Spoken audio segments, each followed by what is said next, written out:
Once, upon a midnight dreary, whiles I pondered weak and weary over many a quaint and curious volume of forgotten lore, whiles I nodded, nearly napping, suddenly there came a tapping as of someone gently rapping at my chamber door. "'Tis some visitor," I muttered, "rapping at my chamber door. This it is, and nothing more." Distinctly I remember. It was in the bleak December, and each separate dying ember wrought its ghost upon the floor. Eagerly I wished the morrow. Vainly I had sought to borrow from my book surcease of sorrow for the lost Lenore, for that rare and radiant maiden whom the angels named Lenore, nameless here forevermore. And the silken, sad, uncertain rustling of each purple curtain filled me with fantastic terrors never felt before, so that now to still the beating of my heart I stood repeating, "'Tis some visitor entreating entrance at my chamber door, some late visitor entreating entrance at my chamber door. This it is and nothing more." Presently, my soul grew stronger.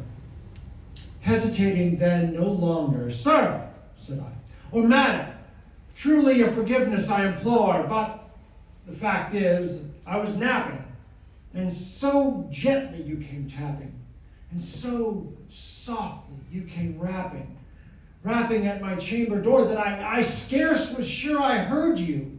Here, I opened wide the door.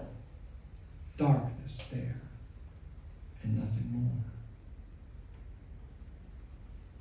Deep into that darkness peering, long I stood there, wondering, fearing, doubting, dreaming dreams no mortal ever dared to dream before.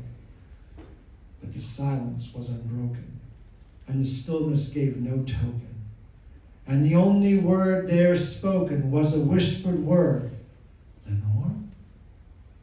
This I whispered, and an echo murmured back that word, "Lenore." Merely this and nothing more. Back into my chamber turning, all the soul within me burning. Soon, again I heard the tapping, somewhat louder than before. "Surely," said I, "surely that is something at the window lattice. Let me see then what thereat is, and this mystery explore. Let my heart be still a moment, and this mystery explore. 'Tis the wind, and nothing more." Open here I flung the shutter, and with many a flirt and flutter in there stepped a stately raven from the saintly days of yore. Not the least obeisance made he, not a moment stopped or stayed he, but with mien of lord or lady perched upon my chamber door, perched upon a bust of Pallas just above my chamber door, perched and sat, and nothing more. But this ebony bird, beguiling all my sad fancy into smiling by the stern and grave decorum of the countenance it bore. "And though thy crest be shorn and shaven, thou," I said, "art sure no craven, ghastly, grim, and ancient raven, wandering from the nightly shore. Tell me what thy lordly name is on this night's Plutonian shore." Quoth the raven, "Nevermore."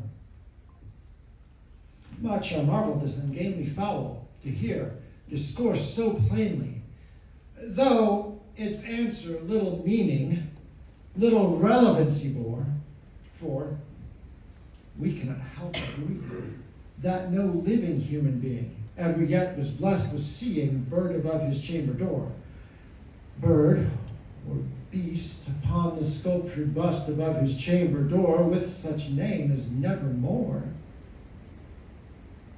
But the raven, sitting lonely on the placid bust, spoke only that one word, as if his soul in that one word he did outpour. Nothing further than he uttered, not a feather then he fluttered, till I scarcely more than muttered, other friends have flown before. On the morrow he will leave me, as my hopes have flown before. Then the bird said nevermore. Startled by this reply so aptly spoken, doubtless, said I, what it utters is its only stock in store, caught by some unhappy master, whom unmerciful disaster followed fast and followed faster, till his songs one burden bore, till the dirges of its hope that melancholy burden bore of never, nevermore. But the raven, still beguiling all my fancy into smiling, straight, a wheeled cushioned seat, in front of bird and bust and door. Then deep into the velvet sinking, I betook myself to linking fancy unto fancy, thinking what this ominous bird of yore, what this grim, ungainly, ghastly, gaunt, and ominous bird of yore meant in croaking nevermore.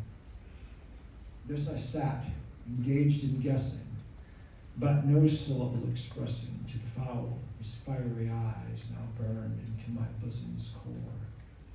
This and more I sat divining, with my head at ease reclining on the cushion's velvet lining, which the lamplight gloated o'er, but whose velvet violet lining with the lamplight gloating o'er she shall rest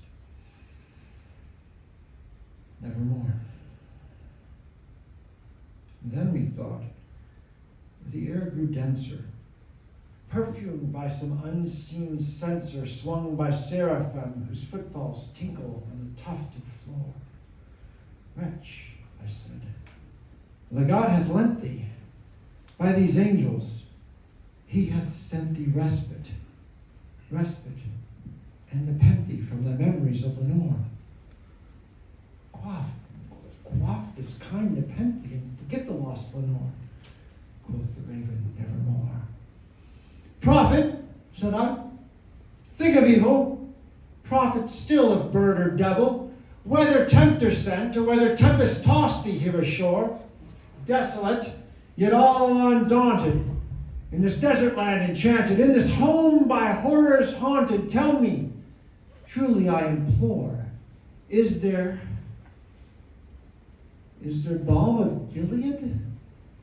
Tell me, I implore. Quoth the raven, nevermore. Prophet, said I, thing of evil, prophet still of bird or devil, by the heaven that bends above us, by that God we both adore, tell this soul with sorrow laden, if within this distant Eden it shall clasp that sainted maiden whom the angels named Lenore, clasp that rare and radiant maiden whom the angels named Lenore. Quoth the raven, nevermore. Now be that word our sign of parting, bird or fiend, I shrieked, starting. Get thee back into the tempest and the night's Plutonian shore. Leave no black plume as a token of that lie thy soul has spoken. Leave my emptiness unbroken. Quit the bust above my door. Tear thy beak from out my heart, and get thy form from off my door. And the raven, never flitting, still is sitting. Still is sitting on the pallid bust of Pallas just above my chamber door. And his eyes have all the seeming of a demon that is dreaming. And the lamplight, o'er him streaming, throws his shadow on the floor. And my soul, from out that shadow which lies floating on the floor, shall be lifted